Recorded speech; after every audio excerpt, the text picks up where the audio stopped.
우리나라에서 가장 선교 전문가라고 하실 수 있는 한국외방선교회 선교국장 김학현 미카엘 신부님 모시고 이태석 신부가 걸어간 선교의 길에 대한 발표를 듣겠습니다. 소개를 아주 너무나 근사하게 받았습니다. 네, 저희 한국외방선교회가 한국 교회를 대표하는 선교 단체이긴 하지만 또 사회 보시는 신부님께서 너무나 멋지게 소개해 주셔서 감사드립니다. 네, 저 또한 선교사이고요. 우리 이태석 신부님이 아프리카에서 선교사로 지내셨죠. 저도 아자로 시작하는 데에서 선교사로 살았습니다. 어딜까요? 네, 아자로 시작하지만 알래스카. 네, 저는 알래스카에서 선교사로 생활을 하다가 지금은 서울에 있는 저희 한국외방선교회 본부에서 성소국장으로 한국에서 선교하고 있습니다. 그래서 오늘 이태석 신부님에 대한 삶과 신앙 또 선교를 이렇게 저 또한 공부할 수 있어서 너무 뜻깊고 기쁘고요. 그리고 제 이 발표를 통해서 여러분들의 선교도 한번 돌아보시면 좋을 것 같습니다. 제 공부가 저의 선교를 돌아보는데 좋은 공부 자료가 된 것 같습니다. 여러분도 그런 시간으로 삼으시면 좋겠습니다. 네. 이태석 신부님이 선종하시고 그 다음에죠. 2011년에 이와 같은 학술 심포지엄이 있었습니다. 그때 문용린 교수라는 분이 이런 질문을 하셨습니다. 우리는 왜 이태석 신부에게 감동을 받는가라고 물어보셨죠. 많은 사람들이 이태석 신부로부터 감동을 받은 이유를 찾고자 했습니다. 문용린 교수의 분석에 따르면 이렇게 크게 세 가지로 이분은 말씀하셨습니다. 세상에 대한 긍정적인 희망을 이태석 신부에게서 배웠다. 그리고 보편적인 사랑을 깨달았다. 그리고 선한 행동에 대한 동기를 이태석 신부로부터 배울 수 있었다. 이런 차원에서 이태석 신부에게 우리는 감동받았다라고 문용린 교수는 말합니다. 그러면서 덧붙이는 말 중에 이런 세 가지만으로는 이태석 신부에 감동받는 우리들의 모습을 설명하기 충분치 않다. 그러면서 마지막에 하셨던 말씀이 이것입니다. 이태석 신부에게 감동받는 이유는 성령이 그렇게 감동하도록 작용하였기 때문이다 라고 말씀하십니다. 그리고 이태석 신부님은 스스로 이렇게 고백하셨습니다. 사람들이 내 삶 속에서 활동하시는 성령을 알아채고 느끼고 있었다 라고 말이죠. 네, 맞습니다. 이태석 신부의 삶은 성령의 힘에 의한 것이었고 성령의 인도를 따라 길을 나선 선교사였습니다. 교회의 선교 사명 87항에 따르면요, 선교사는 성령의 은총과 능력으로 활성화된 그리스도의 모습을 반사하는 존재입니다. 그리고 성령께서는 선교사를 새로운 선교의 길로 인도하신다고 가르칩니다. 네, 이 설명에 따라서 이태석 신부가 성령의 인도를 따라 나선 길을 나선 선교사라는 것을 우리는 쉽게 알 수 있습니다. 네, 그래서 이태석 신부가 선교사로서 어떻게 삶을 살았는지를 제가 한번 살펴보도록 하려고 하는데요. 이태석 신부가 태어나고 성장한 20세기 후반 1960년, 70년, 80년대는요. 한국의 사회적, 경제적 발전과 함께 한국 천주교회도 고도의 성장을 이루었던 시기입니다. 잘 아시다시피 신학교와 수도회에 많은 젊은이들이 모여들었고 더불어서 해외 선교라는 새로운 사목 분야가 대두되었습니다. 이태석 신부는 이 시기를 배경으로 수도자가 되었고요. 사제가 되었고 또 선교사가 되었습니다. 그래서 제 연구의 목적은 한국교회를 배경으로 성장하고 살레시오 수도자가 되어서 아프리카에 선교사로 살았던 이태석 신부의 선교 활동과 의미를 조망하려고 합니다. 그래서 먼저 첫 번째 주제로는 한국 교회와 해외 선교에 대한 역사를 통해서 이태석 신부보다 앞서서 선교의 길을 나섰던 우리 한국인 선교사들을 짧게 살펴보겠습니다. 그리고 두 번째로 할례시오회와 해외 선교라는 주제를 가지고 할례시오회 선교 전통과 그리고 선교사들의 활동을 살펴보아서 이태석 신부의 선교적 동기를 한번 공부해 보겠습니다. 그리고 마지막으로 이태석 신부의 해외 선교 활동을 선교학적 관점에서 중요하다고 여겨지는 그런 카테고리 항목들을 통해서 살펴보아서 앞으로 선교의 길을 나설 후배 선교사들에게 어떠한 방향을 제시할 수 있는 그런 시간을 갖고자 합니다. 네, 먼저 한국천주교회 해외 선교의 시작에 대해서 말씀드리겠습니다. 한국천주교회 해외 선교의 시작은 1975년으로 돌아갑니다. 부산교구 초대 교구장이었던 최재선 주교는 외국 교회의 도움과 선교사의 희생으로 성장한 한국 교회 역사를 되돌아보았습니다. 그리고 감사하고 보은하는 마음으로 우리 교회가 선교의 길을 나서는 것은 마땅한 도리라고 여겼습니다. 그래서 한국 교회가 받는 교회에서 나누는 교회로 변화해야 한다고 주장하였죠. 이렇게 감사와 보은의 정신으로 세계 복음화에 일조하고자 한국 예방선교회가 설립이 되었습니다. 그것이 우리 한국 천주교회 해외 선교의 첫 발걸음입니다. 최재선 주교는 이렇게 한국 예방선교회를 설립해서 선교 사지를 양성했고요.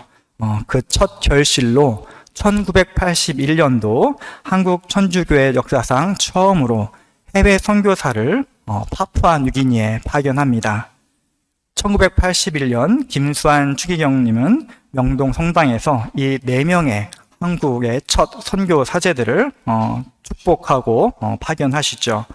이렇게 한국 예방선교회의 첫 선교 사제 파견은 받는 교회에서 나누는 교회로 한국 교회가 전환되는 계기를 마련했습니다. 그리고 한국 교회의 해외 선교의 그 첫 문을 열게 되었죠. 이렇게 한국 예방선교회가 설립되고 파푸아 뉴기니로 파견을 받은 다음에 곧 이어서 1982년에 성 베네딕토 남달수도회가 필리핀에 선교사를 파견하고요.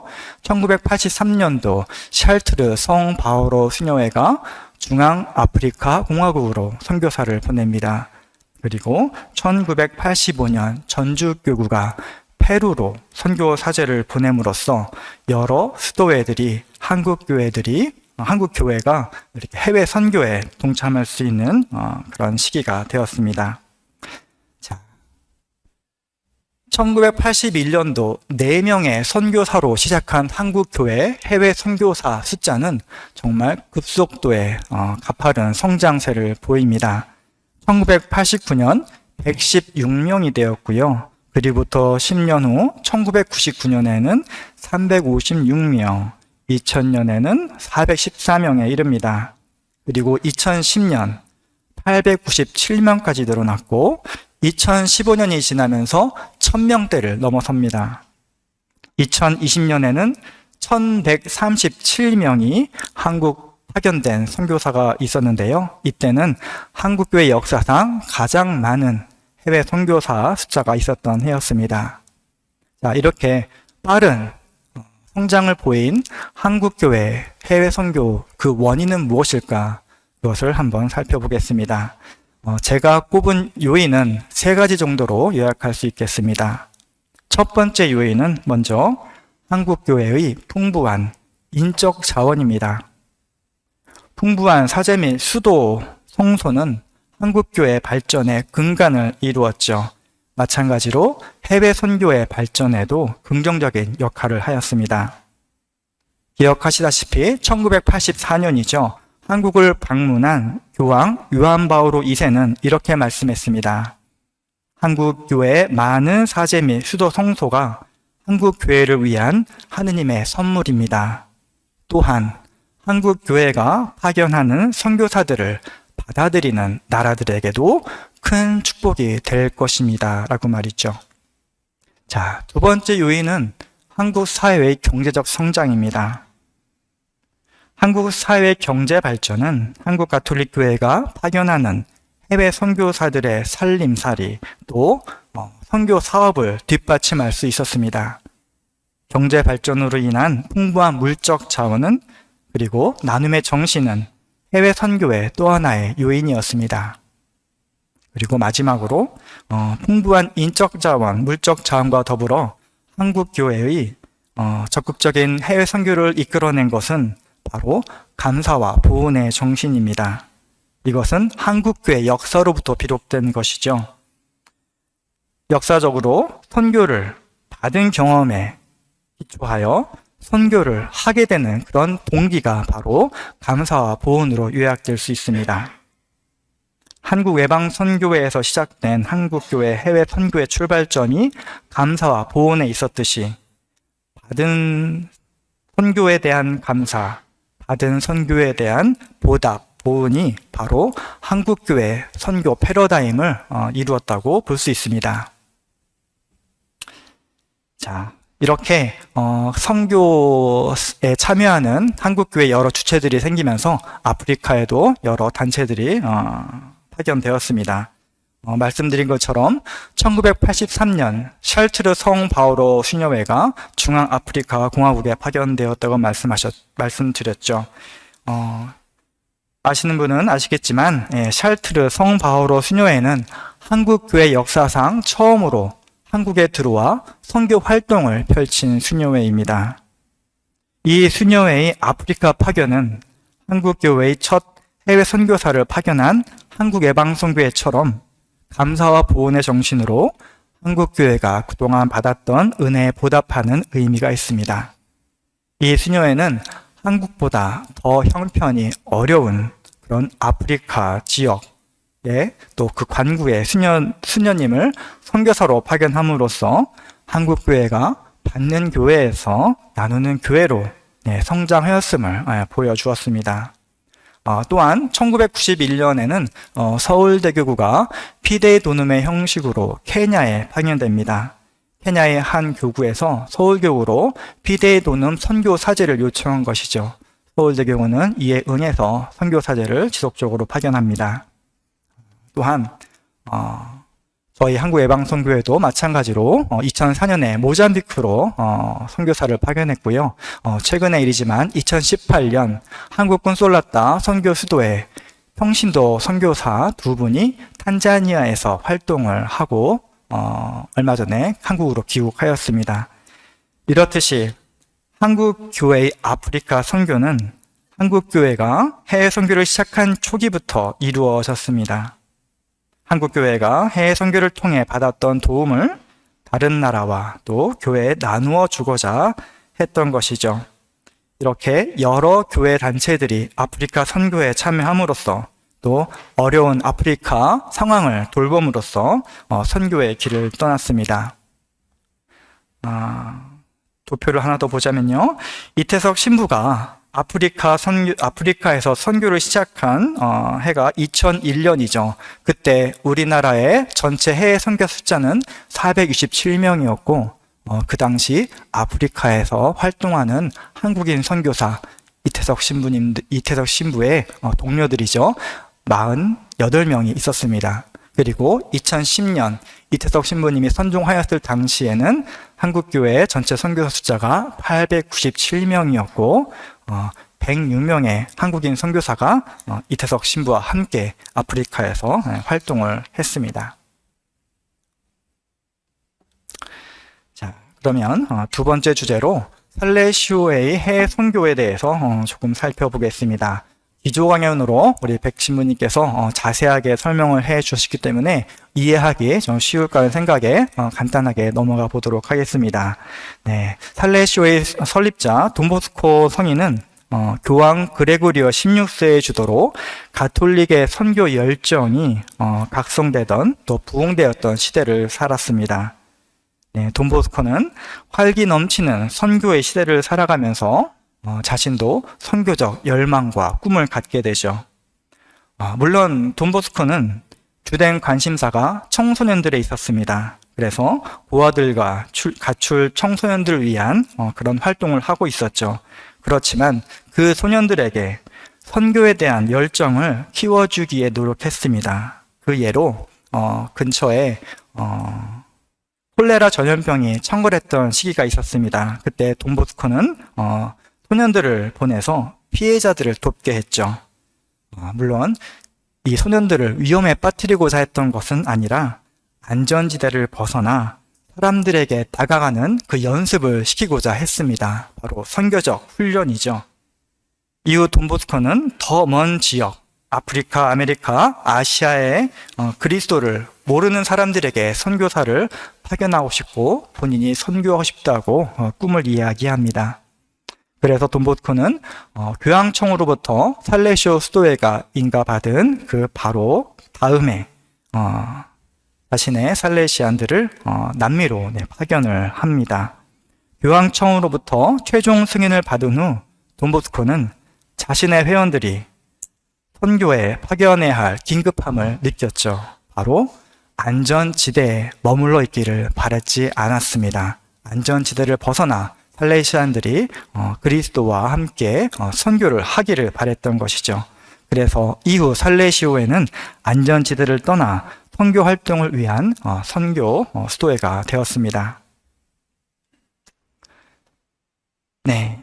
이 선교적 전통을 바탕으로 이태석 신부님은 앞서 말씀 들은 것처럼 공민호 수사님 그리고 원선호 신부님을 통해 선교 사명을 깨닫게 됩니다. 이태석 신부님은 케냐와 탄자니아 살레시오 공동체에서 체험을 하면서 공민호 수사 그리고 제임스 신부님과 함께 지내면서 자신의 선교적 성소를 다시금 발견하게 되죠. 톤즈에서의 선교 체험에 이태석 수사는 선교사라는 성소를 더 깊이 깨달아 선교사제가 될 것을 결심합니다. 자, 그 가운데 현명한 신부라는 분이 있습니다. 바로 살레시오의 광구장으로 계셨던 분인데요. 이태석 신부는 이 현명한 신부에게 글을 쓰죠. 그래서 선교 체험을 허락해달라는 글을 썼습니다. 현명한 신부는 마찬가지로 해외 선교가 살레시오 공동체 그리고 교회에 큰 활력이 될 거라는 것을 알고 있었기 때문에 이태석 신부의 선교의 길을 열어준 분이 되겠습니다. 네, 제임스 신부님, 아까 우리 백 신부님께서 말씀하신 것처럼 되게 소박하게 생기셨죠. 인도 출신의 선교사입니다. 네, 1980년에 아프리카에 선교를 하기 위해 아프리카 프로젝트가 생겼고요. 그리고 살레시오 수도회에서 세계에 있는 모든 살레시안들에게 초대를 합니다. 그래서 공민호 수사님과 원선호 신부님이 거기에 참여했고요. 이태석 신부님도 그 프로젝트에 참여했던 두 분의 살레시안들을 통해서 자신의 선교적 성소를 깨닫게 되고 사랑과 복음 전파를 보다 필요로 하는 가난하고 버림받고 위험 중에 있는 젊은이들에 대한 우선권을 재확인하면서 돈보스코의 가르침과 선교 정신을 따르기로 하여 선교사로 아프리카로 들어가게 됩니다.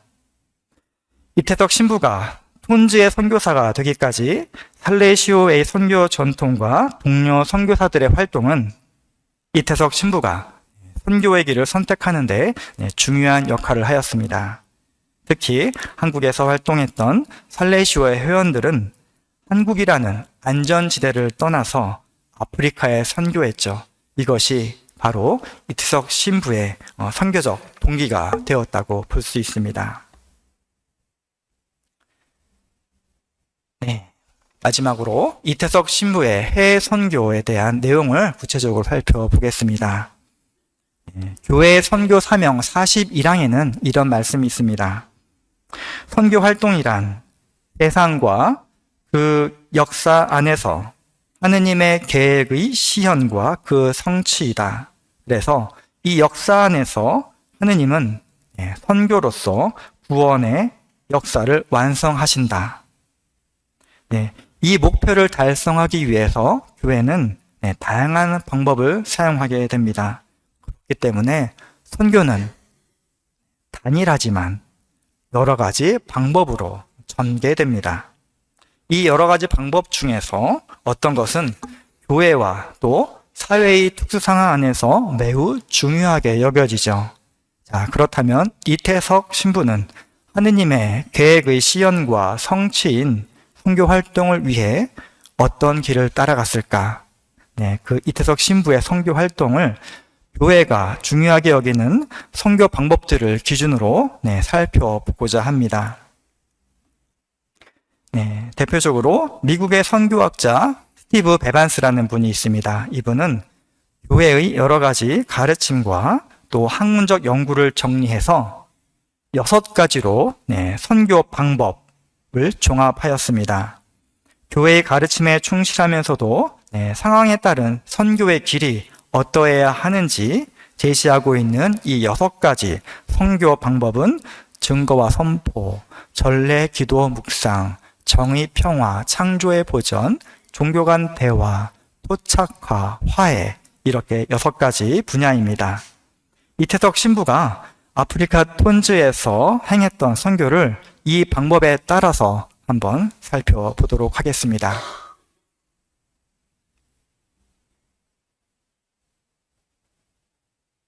네, 첫 번째로 증언과 선포입니다. 교황 바오로 6세는 현대의 복음 선교에서 교회로서 복음 선교를 위한 첫째 방법은 신자들의 진정한 생활의 표양이다라고 말했고, 요한 바오로 2세도 선교의 첫째가는 아주 중요한 형태는 그리스도교 생활의 증거이다라고 가르쳤습니다. 사제이며 의사에다 음악가였던 이태석 신부는 늘 활활 타오르는 열정, 에너지가 충만했으며 이러한 열정을 기반으로 자신이 맡은 소임과 사목을 행동으로 보여주는 증언과 선포의 삶을 살았습니다. 그래서 이태석 신부의 선교 활동에서 첫 번째로 증언과 선포, 그 선포적 삶이 우리들에게 다가옵니다. 자, 두 번째로 전례, 기도, 묵상에 대해서 보겠습니다. 프란치스코 하비에르와 함께 리지웨의 데레사는 교회 선교 활동의 수호 성인이죠. 그래서 활동과 기도라는 이 두 개의 조화가 우리 선교 활동에 요구가 됩니다. 이태석 신부는 외적 활동과 함께 내적 기도에도 충실했습니다. 톤즈에서 함께 봉사했던 신경숙 전문의는 이태석 신부를 기도하는 수도자로 기억하였죠. 아침 시간에 기도하고 미사 드리고 그리고 아이들을 만나는 모습에서 수도자의 모습을 떠올렸습니다. 그리고 백강현 신부님도 마찬가지 이태석 신부는 끊임없이 기도하는 사제였다고 말씀하신 적이 있습니다. 그리고 이태석 신부는 기도에서 하느님의 사랑과 그분의 음성을 들었기 때문에 다른 사람에게도 꾸준히 기도하도록 권고했다는 이야기도 있습니다. 네, 세 번째로 정의와 평화와 창조의 보존에 대한 내용입니다. 평화를 원한다면 정의를 위해 일하라. 요한 바오로 6세께서 하신 말씀입니다. 불의에 희생을 당한 이들을 위한 목소리를 내고 그들이 자신의 목소리를 찾도록 도움으로써 정의에 투신하는 연대의 삶을 실천하는 것이 지금의 선교 활동의 하나입니다. 이태석 신부가 활동했던 수단 남부는 오랜 기간 내전으로 큰 희생이 있었고 심한 고통을 받았던 지역이죠. 이곳에서 이태석 신부는 아이들과 함께 평화를 노래하였습니다. 이태석 신부는 청소년 축제를 기획하면서 주제어로 평화를 떠올렸고 톤즈에 가장 필요한 단어라고 생각했습니다. 그래서 너에게 평화를 주노라 라는 주제로 축제를 구성했고 이태석 신부는 톤즈 사람들이 얼마나 평화를 원하는지 알게 되었고 또 그들에게 용기를 북돋아 주었습니다. 네, 종교 간 대화에 대해서 말씀드리겠습니다. 네, 대화는 모든 형태의 그리스도교 선교의 규범이자 필요한 방식이죠. 특히 다른 신앙을 가진 사람들이나 전혀 믿음이 없는 사람들을 만날 때 더욱더 유용합니다. 이태석 신부의 경우 이태석 신부의 삶을 다룬 영화가 종교 간 대화를 이끌어냈다고 우린 잘 알고 있습니다. 영화 울지마 톤즈죠. 무상사의 정각 스님, 불자들에게 이태석 신부의 사랑과 헌신이 바로 부처님의 자비정신이라고 설명한 적이 있습니다.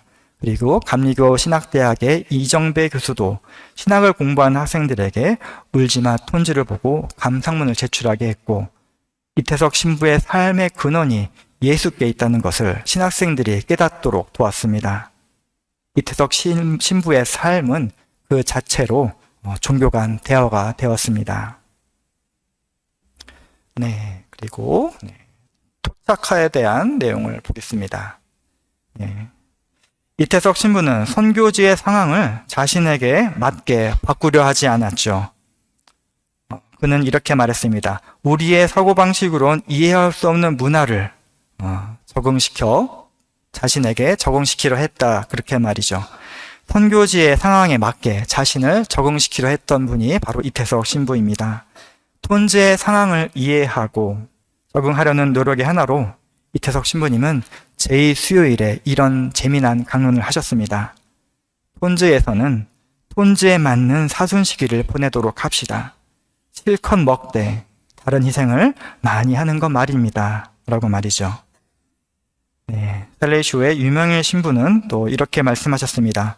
이태석 신부의 모습은 인간의 모습으로 오신 예수님, 육화의 삶을 살아간 분이다. 라고 말이죠.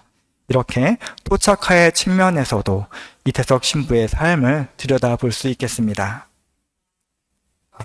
화해에 대한 내용입니다. 네, 오늘날 선교는 다양한 수준에서 화해가 이루어져야 합니다. 먼저 가정폭력, 학교폭력, 자연재해 희생자들을 위한 화해가 필요하죠. 그리고 억압을 받는 민족, 또 그런 구성원들을 위한 화해가 필요합니다. 그리고 정치적인 목적으로 인종분리 정책이나 대량 학살에 희생받은 분들과의 화해 선교가 필요합니다. 이태석 신부는 내전과 인종학살로 고통을 받은 수단 지역에서 어떻게 선교가 가능한지 의문을 계속 가졌습니다. 그리고 회의감까지 들었다고 하죠. 그렇지만 이태석 신부는 도움을 필요로 하는 아이들을 만나고 밝은 모습으로 살아가는 아이들, 또 가난과 절망을 극복하려는 아이들을 만나면서 예수님의 깊고 넓은 사랑의 모습을 사람들에게 보여주는 것이 진정한 선교라고 결론에 다다릅니다. 그리고 이태석 신부에게 아프리카는 화해의 선교가 지속적으로 이루어져야 하는 곳이 되었습니다.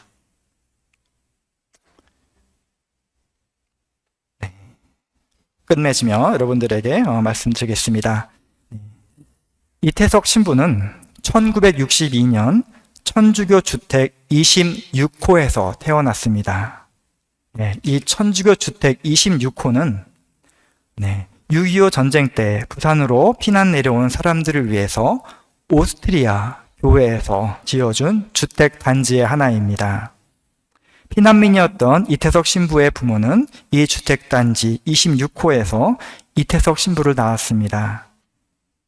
천주교 주택이 있는 이 지역에 가난한 피난민들이 모여들었고, 해당 부산교구는 이태석 신부가 태어난 그 해에 독일계 미국인 소 알로이시오 신부를 주임으로 임명하였습니다.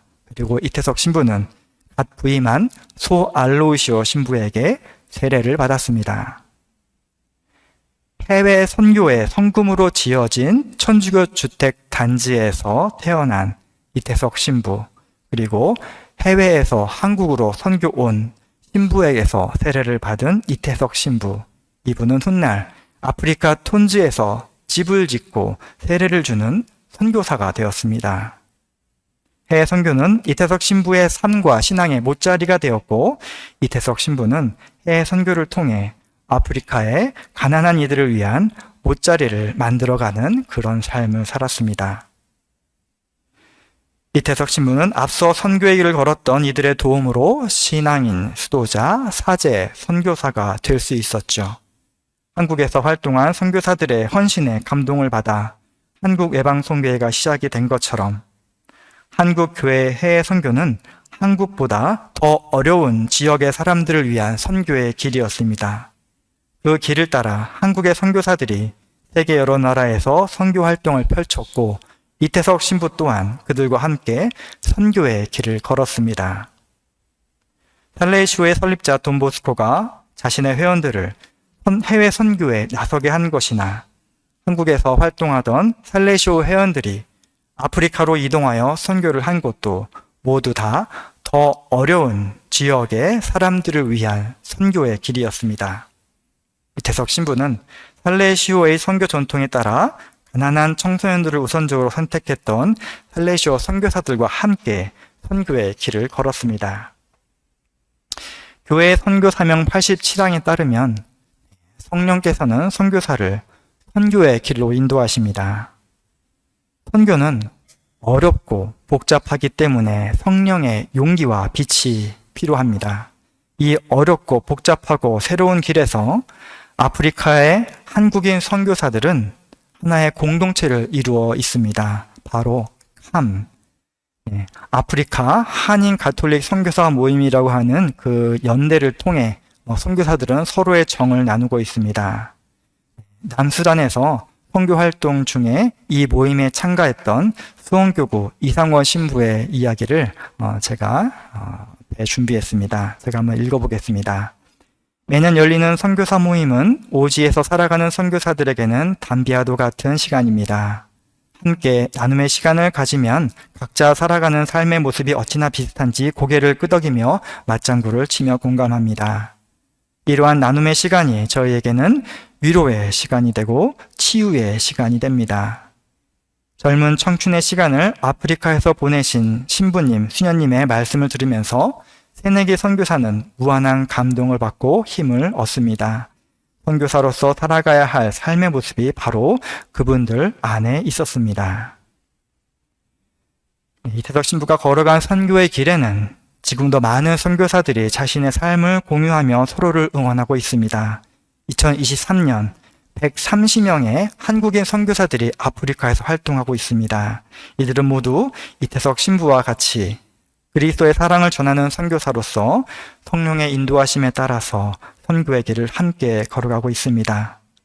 이태석 신부를 비롯한 선교사들의 삶은 앞으로 선교의 길을 함께 걸어갈 이들을 주님께로 초대하고 있습니다. 이태석 신부님의 선종 15주기를 기념하여 이루어진 이 학술 심포지움에서 여러분들이 함께 지금 선교회를 가고 있는 선교사들을 기억해 주시면 좋겠고, 특히 아프리카에서 활동하시는 우리 100여 명이 넘는 한국의 선교사들을 기억해 주시면 감사하겠습니다. 네, 감사합니다.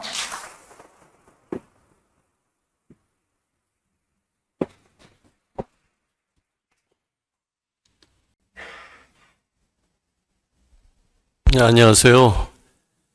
네, 방금 소개받은 황경훈입니다. 이렇게 귀한 자리에 초대해 주셔서 감사합니다.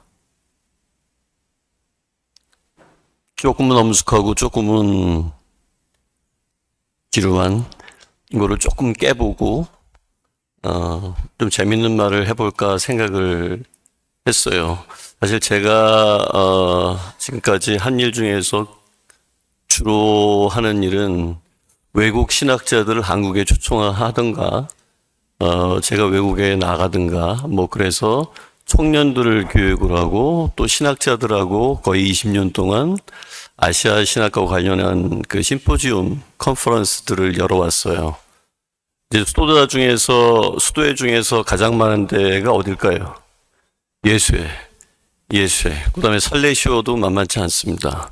살레시오 신부님들 오시고, 프란치스코, 당연히 와야 되겠죠? 이분들이 모이면은 좀 티격태격해요. 농담이 이제 두 가지 정도가 있는데, 하나 예수의 방법론이죠. 청년들을 교육하기 위해서는 어떻게 해야 되냐? 예수회는 어떻게 할까요? 책을 가지고 갑니다. 신학책. 공부해야 돼. 감사와 보은. 좋지만 이은이지. 뭘 알아야 보은을 하지. 이런 거죠. 얼마나 좋은 말이에요. 감사와 보은. 우리 김학현 신부님이 정말 좀 세대던 주교님이 너무 좋은 말씀이신 것 같아요. 감사와 보은. 그런데 은혜가 뭔지를 알아야 복음을 하죠. 예수의 관점이라면 셀레시안들은 어떻게 할까요? 축구공을 갖고 갑니다. 노는 거지, 애들하고. 애들하고 놀아야 건강하지. 똑같은 일이 이제 현대에 와서 벌어지면 엘리베이터에서 이제 이런 일이 있었답니다. 이건 흔히 있는 이야기고 실제로 모으면 이렇게 좀 티격태격해요. 예수회하고 살레시안들은. 엘리베이터를 타고 가는데 그때 안에 있었던 사람들 신학생들이었어요. 예수회, 살레시오회, 프란치스코회. 그런데 도중에 갑자기 멈춘 거예요. 세 신학생들의 행동들이 다 나갔는데 예수의 신학생은 어떻게 했을까요? 예? 가만히 없는. 갑자기 앉던 신학책을 딱 꺼내더니 읽기 시작했답니다. 프란체스코 신학생은 어땠을까요? 무릎을 꿇더니 기도를 하기 시작했어요. 살레시안 신학생은 어떻게 했을까요? 네? 어떻게 했을까요? 막 나가고 이걸 어떻게 재미나게 이걸 뚫어볼까? 뭐 이렇게 게임을 생각했답니다. 아마도 이태석 신부님도 남수단을 가서 신부님이 여러 아까 백가영 신부님이나 김학현 신부님 말씀하셨지만은 달란트를 많이 받으신 분이잖아요. 의료 행위뿐만 아니라 아이들과 밴드도 만들고 이제 그런 것뿐만이 아니라 아이들과 놀았다라고 하는 거죠. 바오로 6세 교황님은 저희한테 잊지 못할 분이신데 한편에서는 JPIC 사회교리의 정의평화 창조보존이라고 하는 저희 사회교리의 하나의 커다란 기둥을 세우신 분이시죠. 지금 현 교황님 레오 14세가 레오 13세 그러니까 전때 그분이 100년이라도 앞서서 사셨던 분이시지만 노동헌장을 반포하시고 사회교리를 처음 이 가톨릭에 들여오신 분이시잖아요. 레엄 로바룸 우리말로 새로운 사태 이렇게 번역되는 회칙입니다. 그걸 우리가 노동헌장이라고 한다면 바로 바오로 6세께서 선교 헌장이라고 할 수 있는 걸 75년도에 반포하십니다. 뭐게요? 현대의 복음 선포라고 하는 것이죠. 한번 꼭 읽어보시라고 추천드리고 싶고 분명히 이태석 신부님의 정신 곳곳에 그 정신이 배어있다. 저는 이렇게 믿습니다. 그리고 김학교 신부님이 말씀하신 대로 그 뒤에 1990년에 교회의 선교 사명 바오로 존 폴트 그러니까 요한 바오로 교황님께서 또 다른 선교 회칙을 반포하시죠. 김학현 신부님이 그런 말씀을 지금 이렇게 옥고를 발표를 해주셨는데 제가 그거를 다 앞부분을 되풀이하면 반복 효과가 있어서 좋겠지만 사회자께서 별로 안 좋아하실 것 같아요. 왜냐하면 시간이 좀 넘칠 것 같아서 그 부분은 생략하고 마지막 뒷부분 여러분이 가지고 계신 85쪽에 덧붙이는 말과 질문으로 가겠습니다. 그 전에 신부님이 스티븐 베반스 신부님의 선교 방법론으로 말씀하셨던 그 부분 중에서 아마 제가 여기 있는 거는 제가 이태석 신부님과 관련해서 썼던 논문 통합적 인간 발전이라고 하는 그런 개념이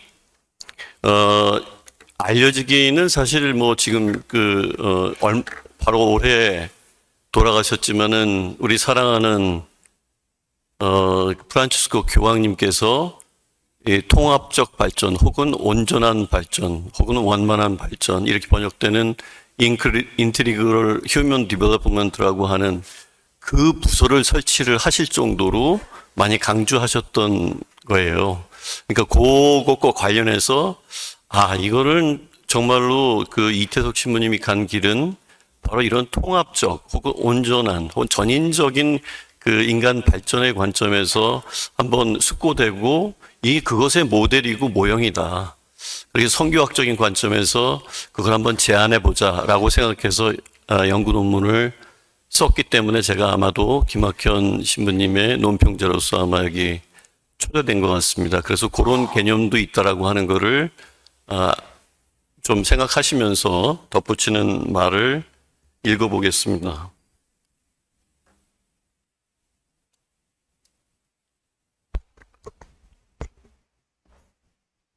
바오로 6세 교황님은 민족들의 발전에서 발전은 곧 평화라는 창의적인 사회적 가르침을 제시했습니다. 평화를 이루려면 정의를 말하고 정의를 추구하라. 이렇게 JPIC에 대해서도 바오로 6세 교황님이 공헌한 바 크지만 처음에 그 통합적 인간 발전을 말씀하신 분은 바오로 6세 교황님이셨어요. 그래서 민족들의 발전에서 그런 말을 하시죠.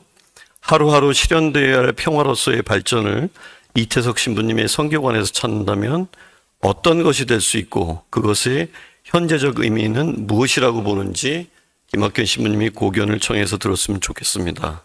두 번째는 스티븐 베반스 신부님은 오늘날의 선교는 모든 민족과 모든 곳에서 이루어지고 있으며 따라서 선교는 미션 아드헨데스, 그러니까 하나의 주체, 하나의 그리스도교라는 한 종교가 혹은 서양이 다른 나라의 다른 대륙이나 나라 사람들로 가는 그런 측면도 있겠지만 그런 방향보다는 현재는 인터렌테스, 그 세상 안으로, 세상 사이에서, 만민 사이에서 라고 하는 방식으로 수행되고 있다고 주장하고 계십니다.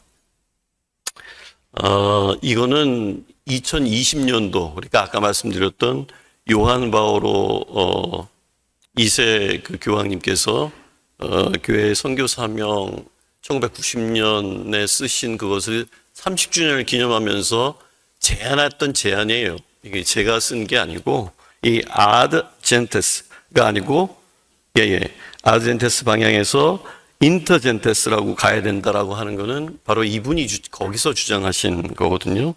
이따가 종합토론 시간에 조금 더 시간 있으면 설명을 드리면 좋겠네요. 이는 모든 타 종교, 타 문화, 타 민족을 선교의 주체에 포함시키는 상호 선교의 관점으로도 볼 수 있는데 21세기 그리스도교가 타 문화, 타 종교를 복음화하는 데 있어서 가장 절실한 요소나 부분이 무엇이라고 보시는지, 또 역으로 아시아의 타 종교 문화를 통해서 그리스도교가 복음화되어야 한다면 그 과제는 무엇이라고 보시는지 역시 여쭤보고 싶습니다. 김 신부님께서는 이태석 신부님과 동료 살레시안들이 안전지대를 박차고 나오는 복음화가 필요하고, 근데 이것은 이제 지극히 어려운 지역과 상황이어서 그런 거를 몇 번 되풀이해서 강조를 하고 계세요. 그걸 주목해서 보시고, 그래서 한국 교회가 이 안전지대가 있다면 과연 어떤 곳이고 어떤 것인지, 또 그에 안주하지 않고 수행해야 할 예언자적 대화로서 복음 선교의 형식과 내용이 있다면 그것이 무엇이 되어야 하는지, 여기 예언자적 대화로서의 선교는 역시 스티븐 베반스 신부님이 말씀하셨던 거예요. 그러니까 선교는 바로 예언자적 대화다. 이런 책이 있죠. 로버트 슈레더하고 같이 쓴 책입니다. 그러니까 한국에서의 그러한 컴포트 존을 벗어나서 또 예언자적 대화로서의 복음 선교의 형식과 내용이 있다면 무엇이 되어야 하는지, 그것은 어떻게 생각을 하시는지 좀 듣고 싶고요. 또 김 신부님이 여러 차례 인용한 이태석 신부님의 책 친구가 되어 주실래요? 오늘 여기 와서 또 배웠습니다. 이게 성모님과의 기도 속에서 성모님한테 강구 하시는 내용이라고 그랬는데, 지금 생각해 보면 아마도 그것뿐만이 아니라 이태석 신부님은 아마도 이미 이 아드헨테스에서 인터헨테스, 거기에서 그 베반스 신부님이 강조하는 게 프렌십이거든요. 우정. 아마도 이 어린 친구들에게, 수된 친구들한테 바로 그 얘기했던 나랑 친구가 되어줄래, 나랑 우정을 같이 쌓자 라고 하는 게 제목이 바로 그래서 그렇게 뽑히지 않았을까. 또 이런 것도 오늘 여기 와서 배웠습니다. 그래서 이 신부님의 책 곳곳에서 그리스도인들이 모두 영혼의 전문가가 되어야 한다고 강조하는 대목이 나옵니다. 절대 빈곤이 넘쳐나는 아시아와 아프리카 상황에서도 스마트폰을 통한 전 지구적 연결, 가상 공간의 일상 삶으로 해왔던 틈입, 나아가 인공지능 문화와 깊숙이 뒤섞이고 있는 청소년의 세계가 현실이라면 어떻게 그리스도인은 이들이 빈곤을 극복하면서도 동시에 기계의 문명의 노예가 되지 않도록 도움을 줄 수 있는 영혼의 전문가가 될 수 있을지, 또 이를 이태석 신부님의 선교 활동이나 설레시오의 영성에서 찾아 그것을 창조적으로 응용한다면 어떤 형식과 내용이 될 수 있는가에 대해 김 신부님의 공연을 청해서 들었으면 좋겠습니다. 감사합니다.